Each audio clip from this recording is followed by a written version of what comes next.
Hello everybody, hope you're doing well. The last time I'd done the video was during Makar Sankranti, and I'd mentioned that this budget is going to be extremely important. Why? A couple of reasons. Of course, we are sailing the slowdown, a global slowdown as we speak. And the other aspect being that there are a lot of forces at play, including geopolitical reasons, and high interest rates, inflationary pressures, and of course, there's election in 2024, and very little time for the government to work on the budget and also fulfill a lot of its promises that was offered right during the elections last. So it is important for us to understand the budget in detail. And this time around, so day before yesterday was the budget, and when we sat on to do the entire budgetary analysis exercise of the budget, most of the clients and investors and people I know, friends, most of them asked me just one question, which made me think and probably do this video. The only question, or most of them asked me one similar question: what is it in for me in this budget? Or in other words, is there some sort of a income tax rebate for me in this budget? Now that made me think. See, it's important, of course, to understand what is in it for me specifically. But what is also very important is to also look at the budget as merely not as an income tax kind of an exercise, right? Because it is important for us to know how the economy functions. What are the income sources that the economy has, correct?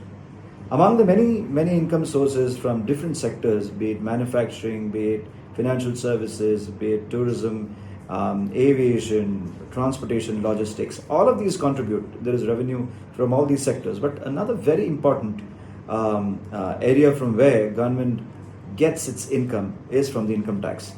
And it's only 15% of the total receipts that come from income tax. 17% comes from GST and other indirect taxes. But let's remember one thing. The data as on 31st July 2022 says only 5.83 people have filed taxes last year out of the 140 crore Indians. Isn't that a very, very alarming fact? And of course, in a country like India, many people have their own reasons for not filing taxes, or they find ways for not filing taxes. It's not that people are poor or people can't afford to. People of course can afford to pay taxes. And it is very important that you pay taxes and at least file returns every year and make it a practice, right? Because most of the revenue that comes to run the economy, to do welfare schemes, to ensure that India grows from a $3.3 trillion economy to about $10 trillion economy over the next 5-8 years is possible because income tax contributes a very large share of India's growth. So it's very important that all of us at least file our taxes, and if there are taxes to pay, of course, pay them, and not just be worried about what is it in for me alone. To quickly brief that aspect as well, there is a change in income tax slabs. Of course, there are 5 important changes, but 2 very important changes are that the no tax slab has been hiked from 5 lakhs to 7 lakhs, and for the super rich, 5 crores plus, the earlier surcharge of 39% has been reduced to 25%. Apart from that, income above 15 lakhs as compared to 12 lakhs earlier is now charged at 30%. But as always, there's no much of respite for the middle class because government is actually mandating the new tax regime, and the old tax regime is still open if you want to avail that, but government is slowly progressing towards the new tax regime. But there are reasons to do that as well, because good old days, India was more of a saving economy, and everything was about saving and having money in the bank account.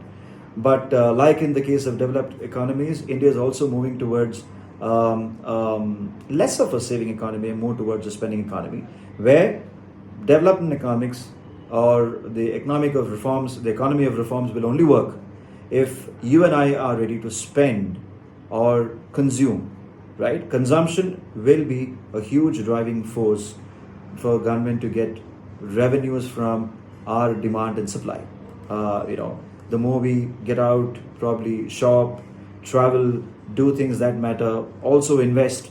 When I say invest, it's not about putting money in the bank account. It's about investing in bonds, equities, assets which are probably much more yielding, which get us a little more higher return, which at least beats inflation over the long term. And at the same time, companies which get that money through the form of capital markets also have easy access to capital, and they do not need to, increasingly borrow from the banks or financial institutions or raise money in the form of bonds from the markets to do business. So these are win-win in many sense, not just for the economy, but for investors and consumers like you and me. So let's not just be worried about what's in it for me alone, and also contribute to the country by also filing taxes and of course investing in a meaningful way as possible. All the best.